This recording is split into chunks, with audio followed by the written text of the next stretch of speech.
Anna's never been so excited for our next guest. Our next guests are an impressive pair. She is known for series such as Homeland and 13 Reasons Why. And another show that shall remain nameless until a few minutes from now. So he's an award-winning director and writer from the satirical political horror film Founders Day. Please welcome actress Amy Hargreaves and director Erik Bloomquist. Thanks so much for being here. Good morning. Braving the elements to be with us. Good morning. Yeah, we did it. We got here in one piece. We're happy you're here. Yeah. All right, so tell us about Founders Day. Tell us about what it is.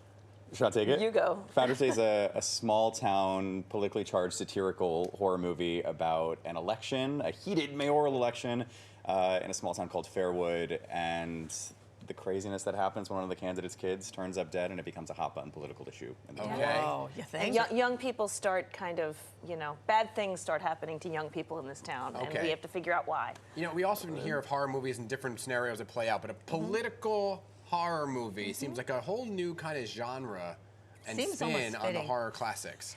Yeah, it's kind of a little bit of a mashup, I would say. Absolutely. Amy plays the mayor, the current mayor. I'm the mayor. I'm in charge of everything. Who basically. really is steadfastly wanting to hold on to her position against someone who wants it almost as bad as her. She likes being in charge. Yeah. And so a lot of the comedy and conflict comes from that. It's less about a big grandiose statement on politics and more about how folks manipulate a system to serve their own egos. Interesting. And to stay in power. Wow. Well, let's take a look at a clip of it, and then we'll talk about it on the other side. All right, just stick to the outline. Keep it thorough but concise, authoritative but approachable. Maternal but sexy. Exactly. It's crunch time. We need all the votes we can get. Cheryl, oh my God, look at him. He is getting so big. This is going to crash and burn.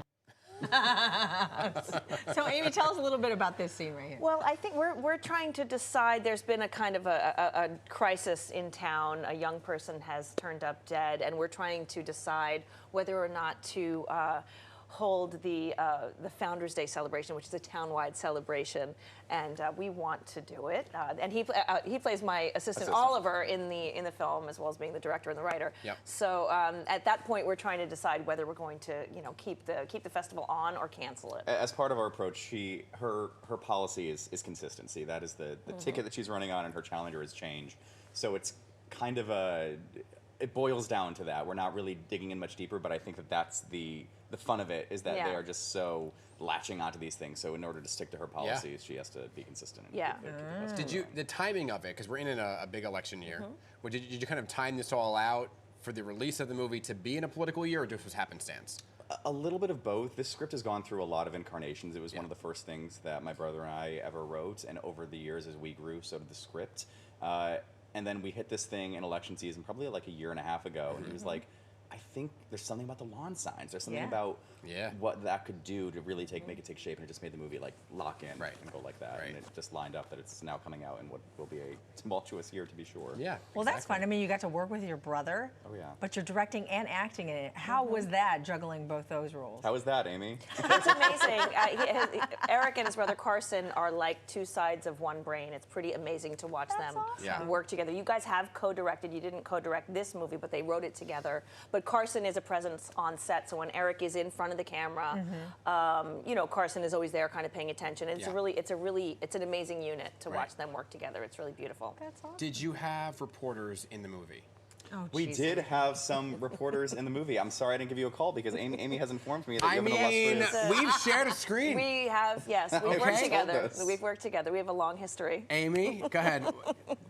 Well, we starred together in an episode of Law and Order SVU a few years ago. Streaming now on... Your big star turn as a reporter. It was a little bit of a stretch for you, but I think you did great. It was real hard. Yeah, and I play a therapist to the police force. I got kidnapped. Work with. Yeah, I got kidnapped. My character's still alive on that show, so I'm waiting for the call for them to bring it back. So is mine. I didn't die. Maybe I'm waiting for the Emmy nomination. This is the spin-off. Hold on, the spin-off right here. We can have a little. So when you're done with Founders Day, folks, I don't know where we're looking. I'm looking here, and hopefully they'll edit to it. Head to streaming and watch their episode, but only after Founders Day. That's right. That's right. Well, if you ever need 2 reporters in your next movie, We're available, okay? Politics 11. Oh my gosh, you're so funny. So remind everyone where we can see Founders Day. Founders Day is only in theaters starting on Friday, coast to coast. With Only in theaters. Only in theaters Yeah. with advanced screenings starting Thursday. We're encouraging everybody to get out and see it this weekend. It's a real fun movie to watch Good. with friends. Looks It's like it's funny, it's suspenseful, it's a little scary. Yeah. It's you're gonna want to shout back at the screen. I'll say In the best way. We traveled from, we did some festivals. We were in London and Toronto, and we saw it with some huge crowds. And we got approached afterwards, and they said this was like the biggest laugh that we've had in a long So time. great. It's that's, Satirical political horror. that's it. That's it. There you go. All There you the go. things. What does that mean? Come see and find out. I love it. And I love that you're doing it in the theater because congratulations there is then. something about seeing in that group setting. Yeah. in the theater. It's Absolutely. great. Yeah. Well, Great to see both of you. congratulations Thanks, guys. on the film.